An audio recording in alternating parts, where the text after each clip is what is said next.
2000 to beloved Avatar MeherBaba.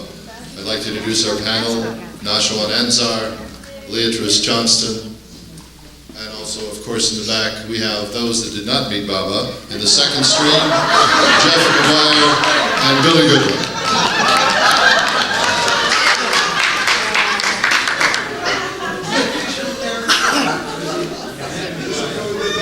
I think that possibly due to the logistics, I think you should move up for, oh wait, hold it, they're eating a banana. You should eat the whole banana if you're going to eat one.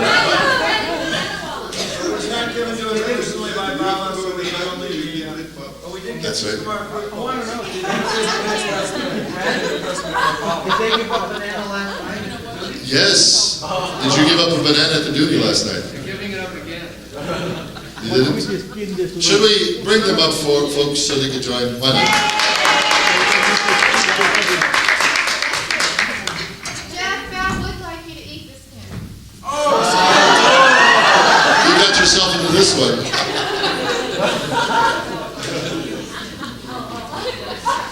Look up, Jeff. I was thinking of asking this question to open Val up the hands me the panel. banana himself, I will eat the skin. If you can this and say this Jeff is challenging Bauji too. this is coming from you through MeherBaba, then I will eat the skin.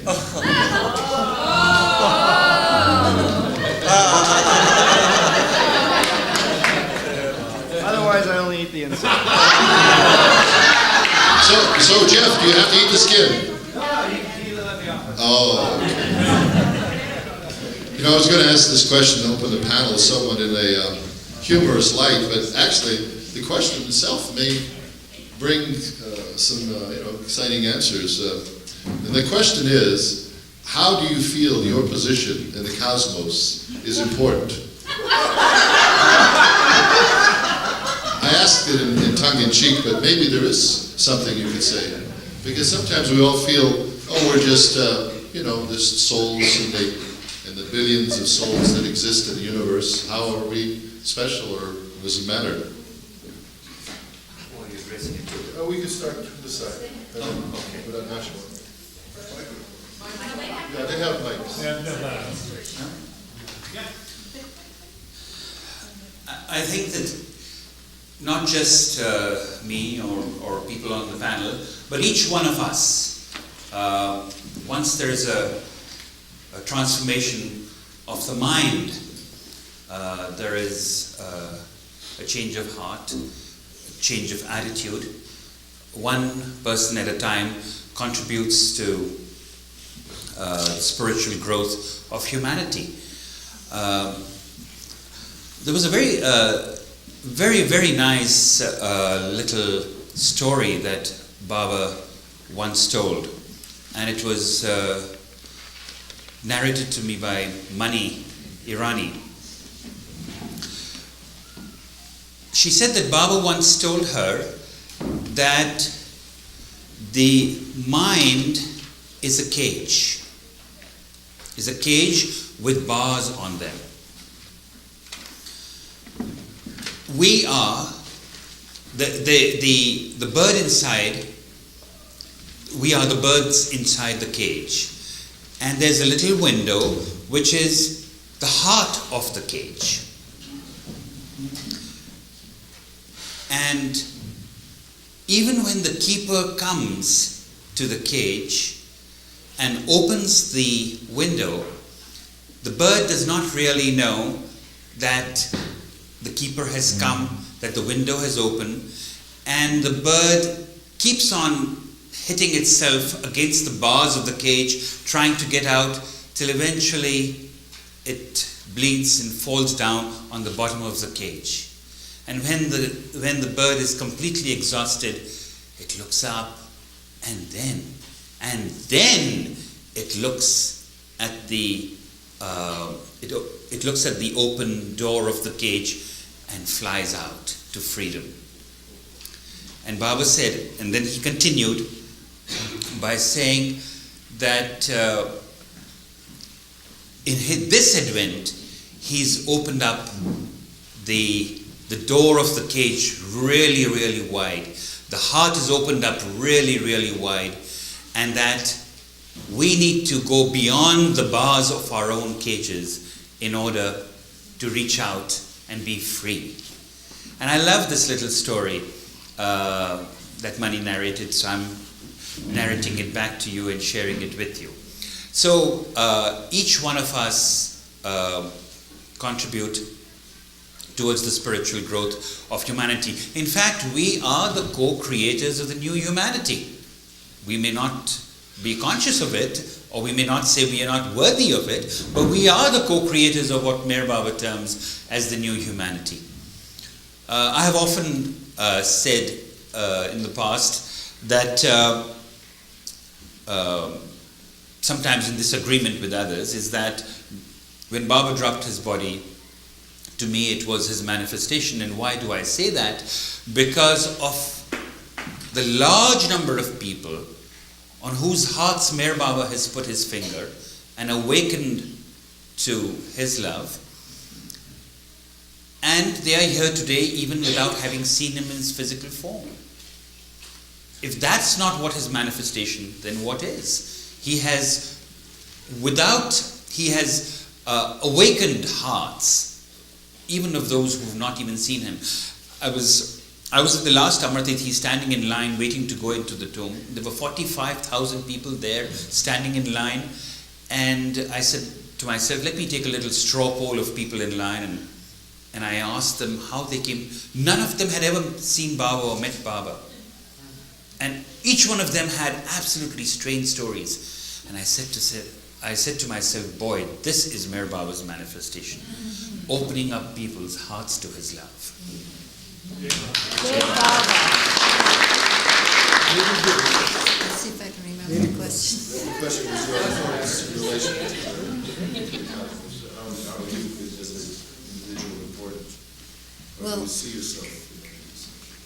until I become conscious that it's really Baba becoming conscious of himself, I have to go with what I have and my experience of my own limitations. But Baba is individually bringing us all into the reality and the oneness of his being, which is our being. And in this oneness, we are loving each other. And when we love each other, we love God. And that's what's important.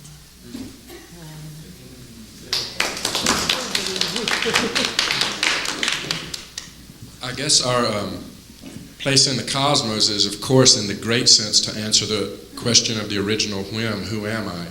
But on the level that I operate on, which is much lower, I would pretty much echo the sentiments that Nasharwan said. I think it's for all of us to recognize our place as Baba lovers right now. And last week at the Young Adult Sahavasd, Erich had sent from India a message for all of us that were there. And it was very powerful. It was very strong. Last year's message was enjoy the Sahavasd. And this year it was like, really come to understand your responsibility to be a vessel for Baba's love in the world. And it was a very powerful message.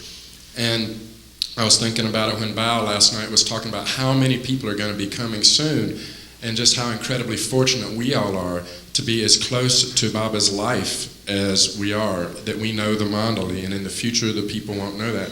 So it's a great privilege and responsibility for us that know about Baba at this point to live a life and try to carry that love in our hearts always.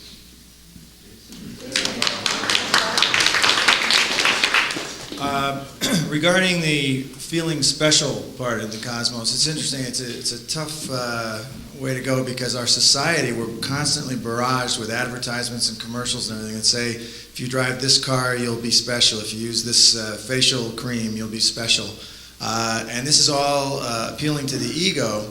And the moment that you begin to feel special as a result of all that, you're getting bound, and then you're in big trouble. So I think that the whole goal is not to feel special, it seems, and to realize that, whether you're pumping gas or you're the president of a multinational corporation, you're on the same level. We're all God, and we're all in it together. And the only guys who really get to feel special are the perfect masters, and by then you've got too much responsibility to enjoy it. So.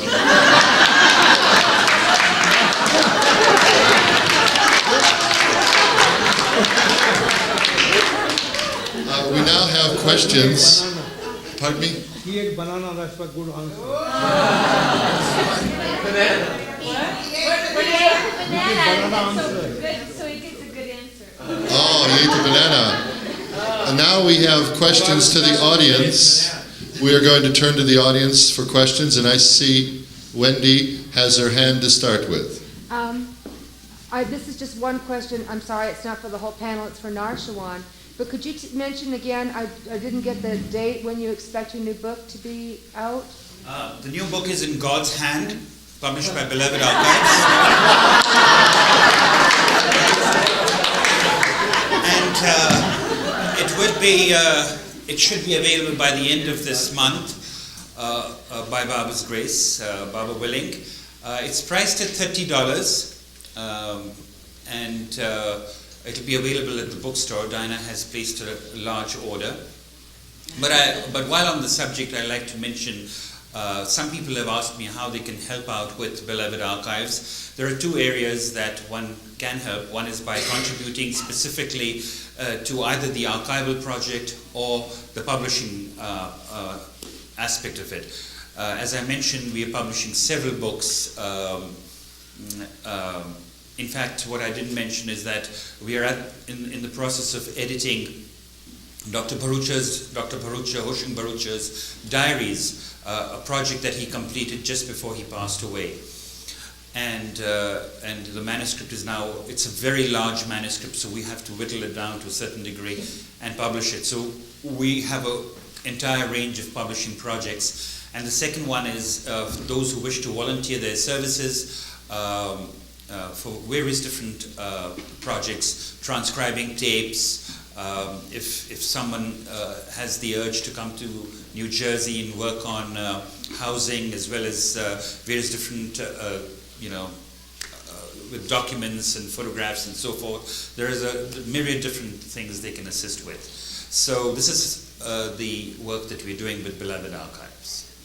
Thank you, Wendy. Kathy? Oh, thank you. Is there any there's a question? Yes.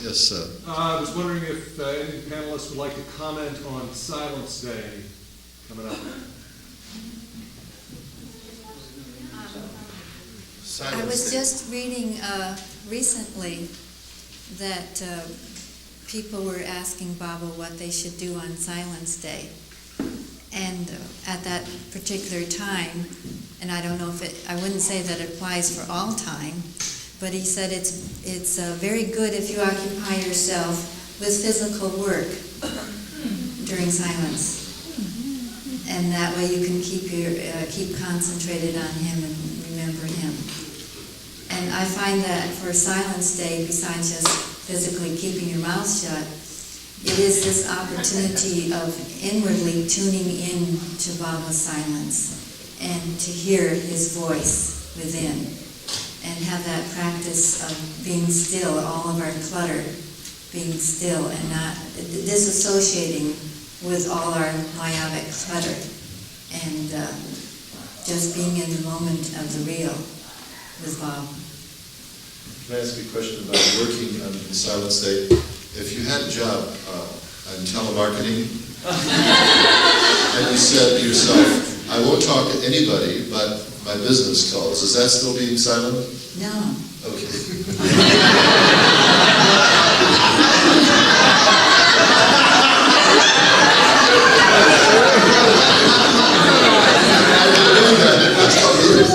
I go to work and I have these signs all over me. This is my day of silence. I'm silent in honor of beloved Avatar MeherBaba. And they go, everybody doesn't talk to me. They go, and then the phone rings.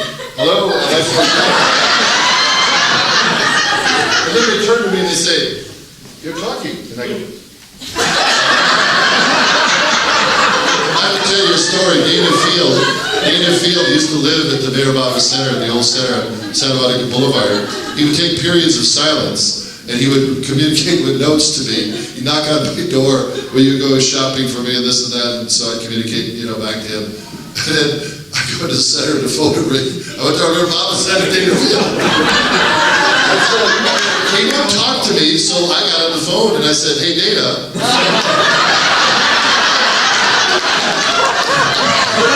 And he did not like that.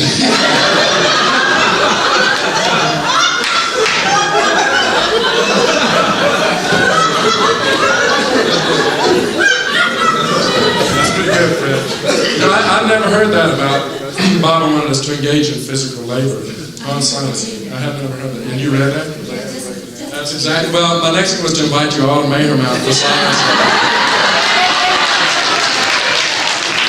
And you could, we'll have plenty of physical labor and we'll break our silence at Bob's tree. When I used to live in Hollywood, I used to go like to break my silence at the Hollywood Bowl. It was because I just walked across the street. Not to do it there. That was a lot of fun.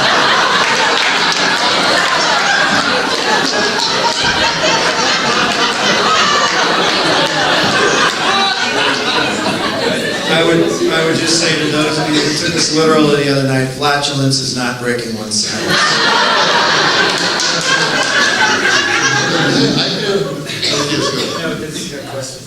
I only have one comment to make on this. That is that there are constantly questions being asked, should we keep silence on July 10th and so forth. And my feeling is that it was Baba's wish that people keep silence. And to honor his wish, I feel that all of us should make an effort to keep silence on July 10th. We always have reasons not to, but I feel that we should all keep silence and honor Baba's wish. He wanted all of us to keep silence during his lifetime, and we did. And each silence day he asked his lovers to keep silence. And although he's not in the body to tell you personally, but my feeling is that he would like us to keep silence on July 10th each year. In regard to doing physical work, Baba didn't limit it to that. You know, if you want to write letters and things or whatever else. We have another question here. I think I understand that the other thing that you might be able to do if you're not able, due to certain circumstances, to keep silence is to observe fast instead of studies.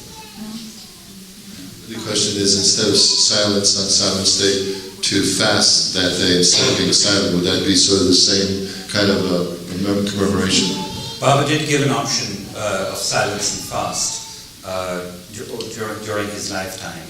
And in my own family, my father would keep a fast and we would keep silence. And we did do that. That option was given. But he wanted people to keep silence. And it's not ritual, it's not tradition, it's just honoring the beloved's wish. Yes? What do you do if you're in a situation where the people you're going to be with and have to be with them because of circumstances would be highly offended if you did that? What do you do then? In other words, keeping silent, and you were in a situation where by being silent, these people would somewhat be offended by your non-participation. Right. Or because of work.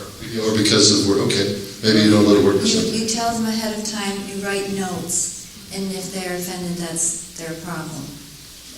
Baba gave an order of a month-long silence when our family was living in Elizabeth's house in the 40s. And Darwin, my father, had to carry on the work at the center, engaging engineers and contractors in the big project that was going on. He also had to see doctors because he had poison ivy. And he had to do all of this in silence, whether people liked it or not. And he'd write all these notes, and he went to the doctor, and the doctor took the pad and wrote the note back.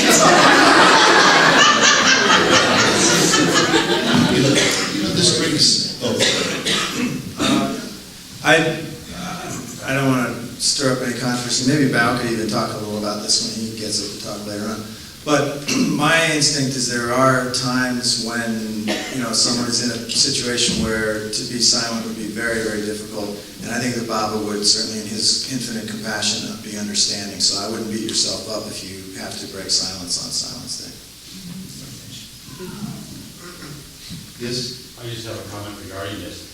I've also found during Silence Days, or I have written notes to clients and people before. I service a lot of people in the community. They're very respectful and they're very almost honoring, and they almost have an attitude of returning silence and returning. They don't just accommodate you. I have, I usually, when I have to go out or do something, keep a little note saying that I'm keeping silence for religious reasons. And that's understood by most people, that you're keeping silence for religious reasons. The situation that I'm going to be in this time is with family who are very Catholic and very Christian, and they feel that I'm following the Antichrist. Anything that I do in relationship to MeherBaba is highly worrisome, to say the least, to them, because I'm their daughter and sister and whatnot, and we're going to take my father to the heart doctor that day and have to speak up on his behalf. So I'm just wondering, what do I do? Then I think you should be practical. Because MeherBaba was a practical avatar. Are you telling them to speak that day? She should speak. Whatever her circumstances are, and you just need to be practical and keep Baba at the back of your mind. It's also a great vehicle for remembering Baba, because every time you speak, you can think of Baba. There are times when there are certain situations, and there are several stories. There was a family in Dehradun itself, in my home, where the woman, the lady of the house, was very, very devoted to Baba, and the husband wouldn't hear of it, and she visited Baba, and Baba told her, ordered her not to keep a picture of Baba in her house. And not to go to the center either. Yes, not to have any association with MeherBaba on an external level. So, because he wanted her to keep Baba in her heart. So it's the external doesn't always matter. It's the internal link that the pipeline that we have connected with him. Last year, Time to Stay Coming on Saturday, so I didn't have to work until Tuesday. So I guess this year, important is I guess I'll put in for another vacation day. But that's for that to talk about, so I used one already to come here. Then I also have a question for Beatrice. I really enjoyed your workshop yesterday, and the type of work I do, we're required to take classes. I'm going to put that down as one of my classes. At the end of the quarter. But also for the future, I was wondering if you offered any kind of correspondence course or something like that. The question is, does Beatrice offer any kind of teaching correspondence courses in her classes? Maybe National could publish something, and they could, maybe this would be a great fundraising. That's an awful idea. Webcast. I guess you're on your own for the time being. That's a good idea. Call on Baba, though, to formulate what you feel is important for appropriate for your work. And there probably will come such a time when these things will be available, and there will be tapes, and you can take off from those tapes what is suitable for your purposes. I think we had a seminar last year, and I think that trend might pick up gradually, of having seminars. I'd like to ask a question just to say, is there any kind of a feeling or a statement that you'd like to give to us about the experience here at the Sahavasd? A feeling that you'd like to talk about, or the experience that you had here? I'll start. There is a tremendous degree of joyousness, of happiness. Of course, it's very difficult to figure out what's going on in the hearts and minds of people, but I see that there's a tremendous amount there's a glow, there's a joy, there's a feeling of happiness, and it's bordering to what Baba called oneness. Those barriers that one sees around in the world in a gathering like this seems to come down, and there is a feeling of unity, oneness, camaraderie, friendliness, and a natural, spontaneous feeling of sharing and loving. And in that sense, the spirit of Sahavasd, being in the company of the Master, becomes a reality, a tangible reality.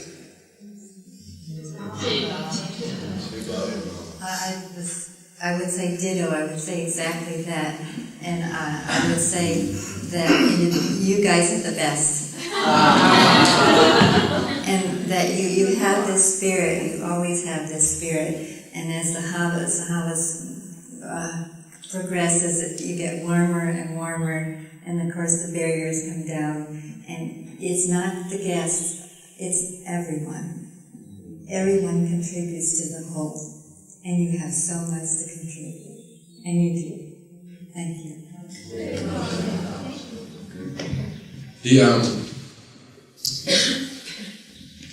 It's just, this group is like, it's such an incredibly comfortable feeling for us all to be together here in Baba's love.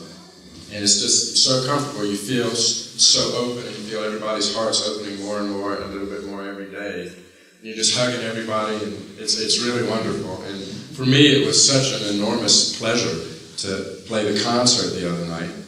And if you all like the way the concert sounded, you can thank Chris Pearson, who sits back there day after day after day.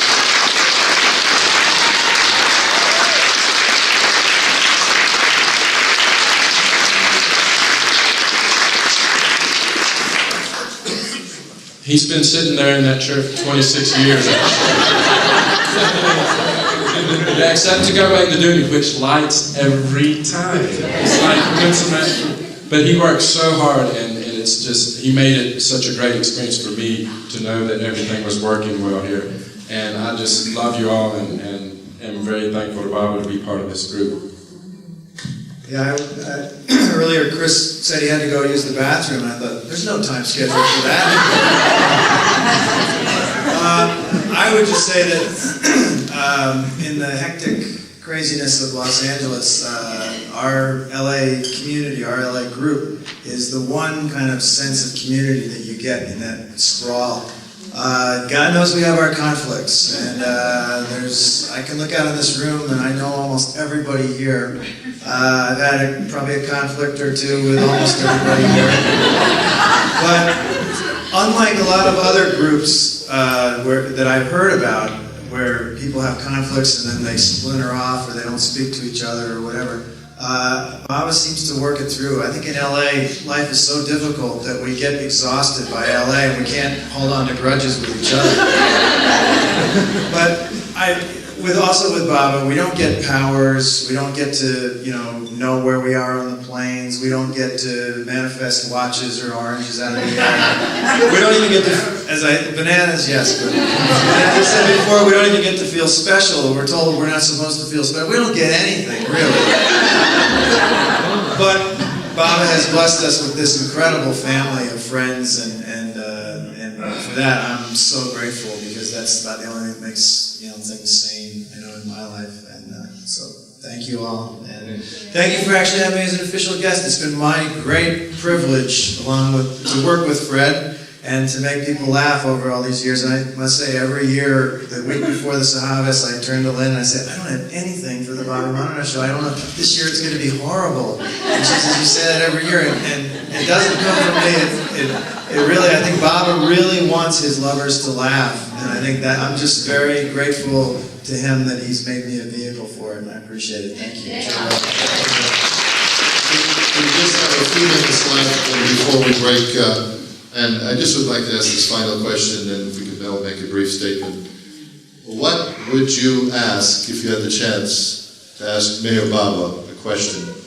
Is there one question in your mind? And if you could just say what that question would be. Well, apparently I had the question of asking him, and I did ask him that question, and he did give me the answer. But my experience, after my several meetings with him and my longing and urge to ask him all the questions, I reached a stage where there weren't any questions to ask. And I felt that with giving me the experience of opening up my heart center, he had pretty much answered all the questions. And that now it was my role for the rest of my life to implement all those answers. There were many, many questions asked and there were many, many answers given. But now I guess it's our role to simply put those answers into practice and hold on to his Dharma. Because when each one of us surrendered to him and said that I will hold on to your Dharma, became a question as well. How will I hold on to your Dharma? And I think the answer that Baba has repeatedly, again and again and again given, by relying solely on me. Take refuge solely in me. And when we take refuge solely in him, then there is nothing like our will. It's all God's will. As Mani once said, that there is nothing like free will, there's only free want.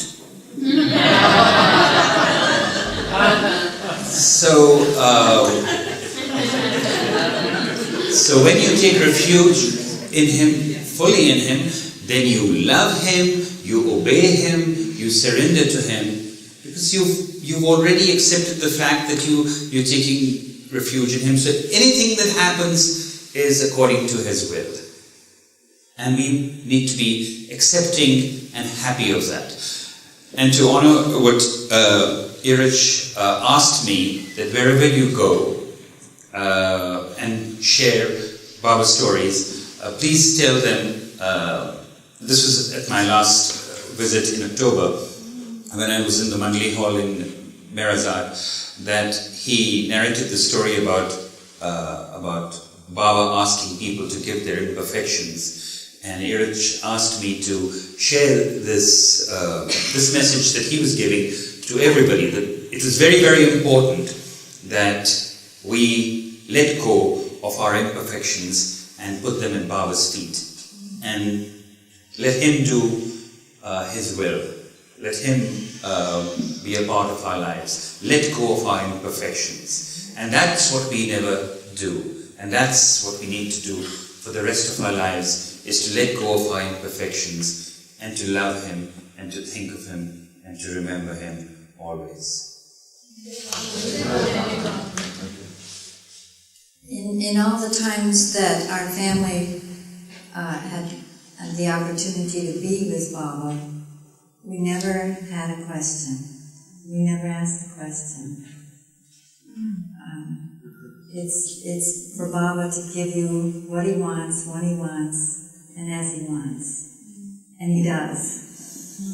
And therefore there's no preconceived idea of what you think he ought to be doing. And the only thing, if I were to ask now, would be to be able to hear his voice and God's word. And of course to love him. That's all I have. I don't know. My relationship with Baba, when it first started, I had no questions at all. I just saw his picture and had a book, and I didn't even meet Baba-lovers for about 3 years, really. And so there were no questions.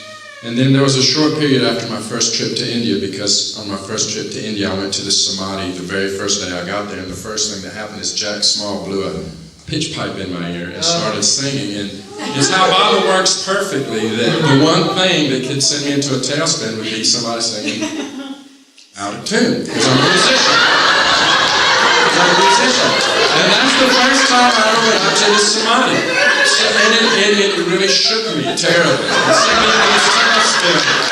I'm walking around MeherBabaLibrary after 10 years of wanting to get there saying, what am I doing here? Baba, I have no idea.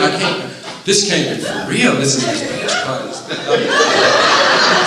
And I couldn't believe it. And then the next day I walked into the Pilgrim Center, and Baoji was there giving his talk.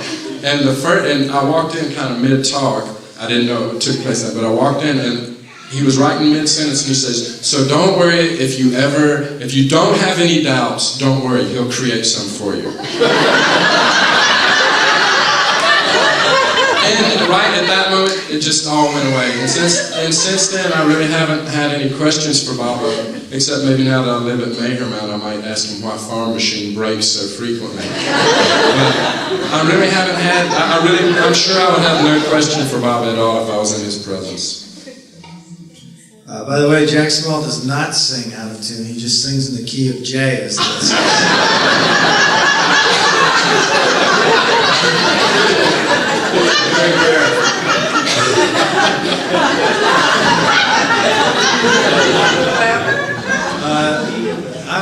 I'm the opposite of Billy. I had a million questions when I first came. I used to drive Phyllis Frederick crazy. But now, if you had the opportunity to ask Baba a question, it would mean you were in his presence, and God, wouldn't it be great just to melt into those arms? No questions. Thank you, panelists, very much. Thank you for being here in the Sahavasd.